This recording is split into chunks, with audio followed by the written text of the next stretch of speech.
Cool. All right. Thank you for sticking with me here in this first episode for 2024. If my voice sounds like it's going, it's because it's really hot in this room right now, and I'm trying to keep myself running with some lemon extract water to keep going. Oh yes. Someone's beeping outside. Hopefully my noise gate or noise suppressor captured that, but I heard it through my headphones, so apologies. It's Friday night and it's party time. Cool. So let's do this. Star Wars.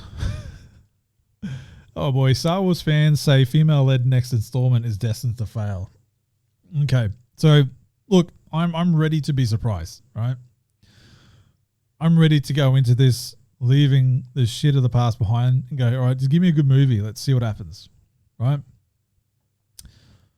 But for those of you who have seen the sequel series of Star Wars, you know what we got and how garbage it is, right? So here we go. 2-time Oscar winner. This is courtesy of MSN. I think it's linking some other website. Written by, I'll just say, story by Stephen M. Lepore for Daily Mail. Okay. I just want to give credit when I can because it's respectful, even if I'm going to crap all over this.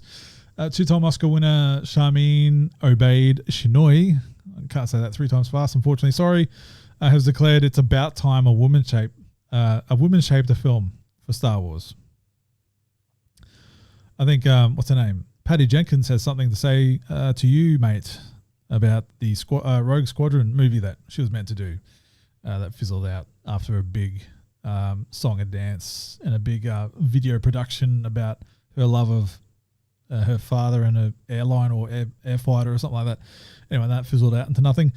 The film is set after the most recent Star Wars sequel, 2019's Rise of Skywalker, an absolute dumpster fire, and will be centered on Daisy Ridley's character Rey, that no one cares about. No one. Like, not even the younger generation cares about her. The older generation just do not like her at all. So who's this character for? Who's going to turn up for this? I mean, it's Star Wars. People will, unfortunately. Anyway, many have unearthed comments made on a panel where she said her goal is to make men uncomfortable to show Disney remains committed to woke films. The concern here straight away is if that is your angle on getting people hyped for your movie, I am already disinterested, right? Anytime this in Disney, I don't know, the investors must be going, what the actual hell are you doing, Disney? Why is it that you make every movie about this woke messaging stuff, right? And I know everybody's got their opinion on it. So do I. That's why I'm talking about it. All right. I'm so sick of, I just want to hear about a good movie, right? And like I just said, I'm hearing this stuff already. I'm already rolling my eyes going, oh great, it's another one of these. I've tuned out of pretty much everything Disney's done since Endgame because this is the messaging that it is, right? I just read about this one. It's about time a woman shaped a Star Wars film as she's set to become the first woman and the first person of color to direct a feature film of the franchise. Who gives a shit, right? Like, I know that it's important for this representation, inclusivity and stuff like that, but I'll tell you what, people my age or younger, like the 6-year-old or 8-year-olds that you wanted to get into the movies and buy the toys for, right? They don't give a crap about the director being a woman and a person of color, right? Those people that are 40 years old or older who grew up literally with this franchise from the 70s, right? They don't give a crap. They just want a good Star Wars story, right? This is my point of, if this is your announcement, right? If this is what you put out, hey, we're doing a new Star Wars film and it's going to make men uncomfortable. Like, oh, okay, cool. Awesome. I can't wait as a man to be uncomfortable in this movie because it's a female director who's trying to, cool, awesome. So her quote here from this comment on a panel, Obey Chinoy did with Meryl Streep and Jon Stewart, right, has provoked outrage over Disney prioritizing politics over good filmmaking, right? And that's kind of what I'm hinting at here. I like to make men uncomfortable. I enjoy making men uncomfortable, all right? You need to say it twice. We got it. She said during a panel, which she participated in winning the Oscar for a documentary about acid attacks against Pakistani women, because that obviously means, hey, you know what? She should do Star Wars next. You know, like, it must be her, no one else, right? Yep, 100%. Let's go. You know, cash that check, right? And so Matt Walsh here at Mashwalt blog, he is a feminist director of the next Star Wars film, saying that her goal is to make me uncomfortable. This movie is destined to be Disney's biggest flop yet. Bigger than the Marvels. That'd be amazing to see. When do the investors step in and go, okay, Disney, enough is enough. We are sick of losing hundreds of millions of dollars on this messaging crap that nobody's buying, nobody's interested in anymore. They're tuning out of everything that you're doing because this is the message, right? I can't stand it. I'm honestly over it. It's important, she continues, it is important to be able to look in the eyes of a man and say, I am here, and recognize that. And recognize that I am working to bring something that makes you uncomfortable, and it should make you uncomfortable, she added. And, okay, so what? I mean, what are you trying to do here? I mean, why does it have to be just making a man uncomfortable, right? It's Star Wars. Why do you want to make us uncomfortable? We want to go have a good time. We want to go have fun in a galaxy far, far away, right? I'm immediately over this. I'm immediately disinterested, right? And I hope this audio is not playing over the top of me because I don't want to get dinged. But like you get my point, right? It's just I can't be the only one. I seriously hope I'm not the only one. It just boggles my mind. It's about time for a female-led Star Wars film. Yeah, they just quote that individual again. But look, I tuned out completely. The sequel Star Wars I liked. Was it not A New Hope? What's it called? Force Awakens. I really enjoyed that. Right.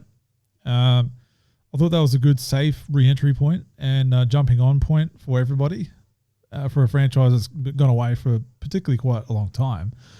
And to go, all right, let's just keep it safe. Let's retread some common ground here. But they missed a lot of opportunities, right, to get those fan favorite characters on screen all together, right? And you can hand the baton the right way, but they shat the bed at every turn. And it's just, I don't need to go over it. If you've seen the movies, you know what I'm saying. If you're a Star Wars fan, you know what I'm saying. And it's such, those movies killed any excitement. And the following Disney Plus series, I mean, Mandalorian season 1 was good. Season 2 was okay. I enjoyed the Luke Skywalker stuff. That was pretty cool. I haven't bothered for season 3 because apparently it's not Mandalorian anymore. It's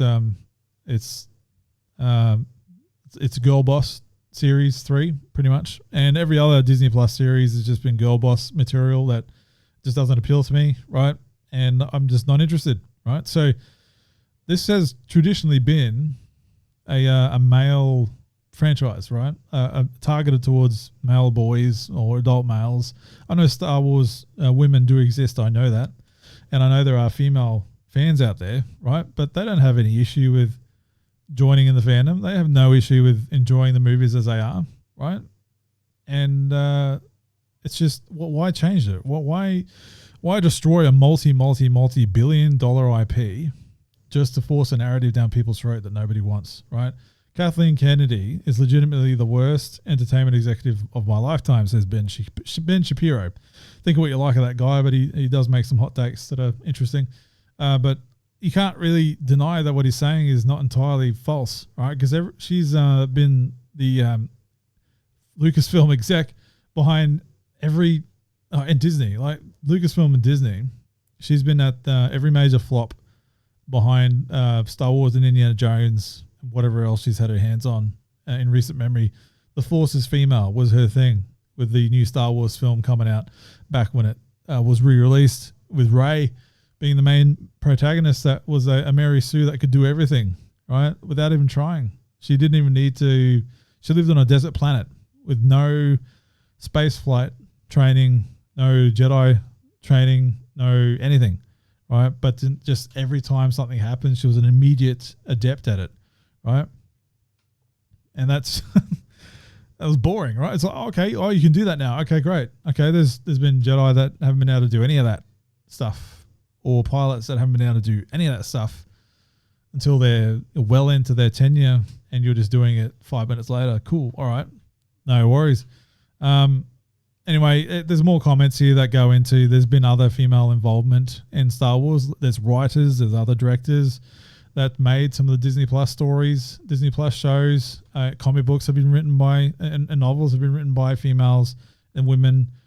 I mean, it's just such a disingenuous comment for this person to make. So obeyed Shinoi, right? I can't wait to see this fail. Not because I like to see things fail, but I just hope that it sends another message of like, okay, you're trying to start a new franchise here, reignite the love for a long fan love franchise in Star Wars, and what you're going to do is do the same shit you did for the sequel trilogy straight off the bat. You know, it's like it's just ridiculous. I just when will the people with the actual money that fund all this kind of stuff go, all right, enough's enough. We're going to pull everything and put it into another studio if you don't go back to making good movies again, right, and making the messaging about the movie, right, and getting people hyped about the movie and the story and the world, right, not the political aspect of it all. Nobody's interested anymore. Nobody. The box office for every major release that's come out like that has bombed, right, critically, or with the fans or financially. So it just begs you to wonder, when does that stop? All right. I'm not saying I've got the answers here, but I'm just giving my criticism. I don't watch every movie that comes out, but I tune in, right? I've kept my finger on the pulse on some of this stuff, and I just have to roll my eyes, right? And I've seen some of these films that come out that bomb, all right? Not all of them, but I've seen some of them. And I've watched a lot of the Disney Plus stuff, and I've gone just, okay, like Willow, holy crap, man. Captain America Winter Soldier. I enjoyed that until it got to the messaging, right? Anyway, I don't want to go into a massive diatribe about Disney Plus. This is about Star Wars and how how already disinterested I am, right? I was like, cool, a new trilogy has been announced. All right, awesome. What's it about? What have they announced? And I immediately went, really? Really? Anyway, I hope someone out there is interested and excited. Cool. Anyway, that's that topic. So the last one, it's going to be an easy topic, right? Let's just wind down with a bit of a fluffy topic to round this out. And it's about Nintendo. Yes. Gaming, yes.